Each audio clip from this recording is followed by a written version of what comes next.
नांदेडच्या मुखेड तालुक्यातील हसनाळ या गावाच्या परिसरामध्ये ढगफुटी सदृश्य पाऊस झाला। आता isakal.com आहे देशातील नंबर 1 ची मराठी न्यूज वेबसाईट। प्रत्येक अपडेटसाठी isakal.com ला नक्की भेट द्या। लेंडी नदीला मोठा पूर आला। लेंडी प्रकल्पाचं पाणी या गावात शिरलं आणि संपूर्ण गाव पाण्याखाली गाडलं गेलं। आपण सध्या आहोत हसनाळ या गावात। आपण पाहू शकतो की रात्री अचानक आलेला या पाण्याच्या लोंढ्यामुळे संपूर्ण घरं जे आहेत ते आता जमीन उद्ध्वस्त झालेली आहेत। पावसाचा जोर आज देखील कायम आहे। आर्मीचं पथक या ठिकाणी बचाव कार्यासाठी मदत कार्यासाठी आलेलं आहे, परंतु पावसाचा जोर या ठिकाणी आज देखील वाढल्याचं आपण चित्र या ठिकाणी पाहू शकतो की मोठ्या प्रमाणात घरचं जे साहित्य आहे ते काढताना इथले गावकरी दिसत आहेत आणि संपूर्ण गाव जे आहे ते पाण्याखाली गाडल्या गेले।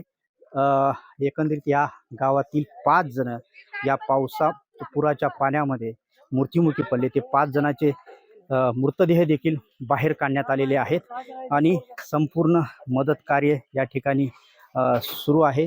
गावकरी देखील आपापले घरातील साहित्य शोधताना या ठिकाणी आपण पाहू शकतो।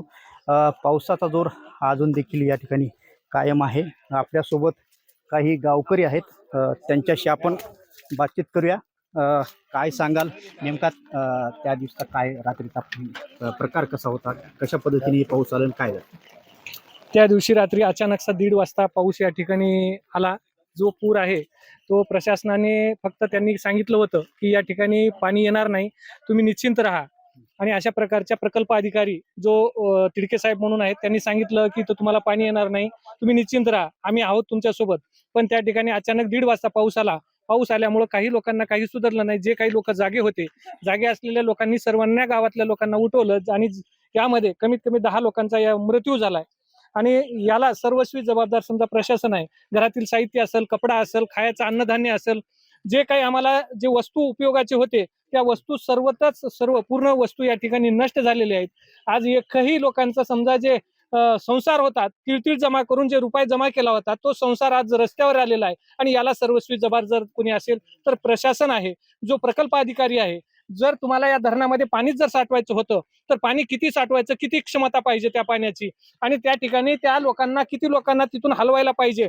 पावण्याच्या अगोदर जून महिना चालू झाल्यापासून आजपर्यंत तुम्ही या लोकांना का हलवलं नाही, या लोकांना तुम्ही बाजूला का केलं नाही, यांचा मावेजा का दिला नाही? मग तुम्ही आशा लावून ठेवून या लोकांना इथं ठेवलात आणि आज तुम्ही अचानक जसं एखादी घाला घालावा या पद्धतीने या लोकांवर घाला घातल्यासारखं झालंय। आणि याला जबाबदार ती लोक आहेत, जे लोक या सर्वस्वी जबाबदार आहेत त्या लोकांवर योग्य ती कारवाई व्हावी आणि त्यांना या ठिकाणी निलंबन सुद्धा करावं, आमचं सर्व या गावकऱ्यांच्या वतीनं विनंती आहे। निश्चितच होत्याच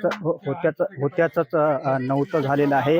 अचानक या ठिकाणी पाऊस सोडलेला आहे, धरणातलं पाणी सोडलेलं आहे, त्यामुळेच हे परिस्थिती उद्भवलेली आहे। आपल्यासोबत काही महिला आहेत, त्यांच्याशी आपण बातचीत करूया। काय सांगितलं होतं साहेब? आम्हाला घरातून पसारा हाली नका, काय तुम्हाला मागणी मिळणार म्हणलंय आणि पाराला खून केलंय, तिथं खून केलंय आणि आम्हाला वाहतुकीचे पैसे देतो, तुमचे पसारा उचलायचे पैसे देतो, सगळं म्हणले। आम्हाला काहीच केलं नाही त्यानं आणि आमच्या झोपेमध्ये 2 गाठले त्यानं, आम्हाला काहीच केलं नाही।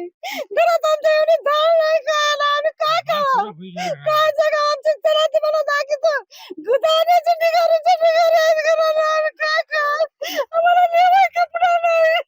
आमची काय अवस्था केलं सरकार, ते पाणी सोडणार म्हणून कोणून ठेवलाय, आम्ही काय खावं, आमची काय आलाय, आमच्या पोटात कालपासून अन्न नाही, आमच्या घरात एवढं कोण काय राहिलं नाही, काय खावं आम्ही, सांगा सर तुम्ही। आमच्या अन्नी एवढं सरकार करायचं नव्हतं, आम्हाला शेत गेलं, घर गेलं, आम्ही काय खावं। निश्चितच ही महिला होती आणि तिचे अश्रू अनावर होत आहेत, आक्रोश करत आहे। सरकारनं आश्वासन दिलं होतं या धरणाचं पाणी सोडणार नाही, परंतु रात्री अचानक पाणी सोडलं आणि या गावाचं होत्याचं नव्हतं झालं। संपूर्ण गाव आता दुःखाचा डोंगर या गावावर कोसळलेला आहे। संजय सूर्यवंशी, साम टीव्ही न्यूज, हसनाळी, नांदेड। देश विदेशातील प्रत्येक घडामोडींचे लाईव्ह अपडेट मिळवण्यासाठी आता साम टीव्हीच्या सर्व सोशल मीडिया प्लॅटफॉर्मला लाईक, फॉलो आणि सबस्क्राईब करा। तसंच सर्व नोटिफिकेशनसाठी बेल आयकॉन प्रेस करायला विसरू नका.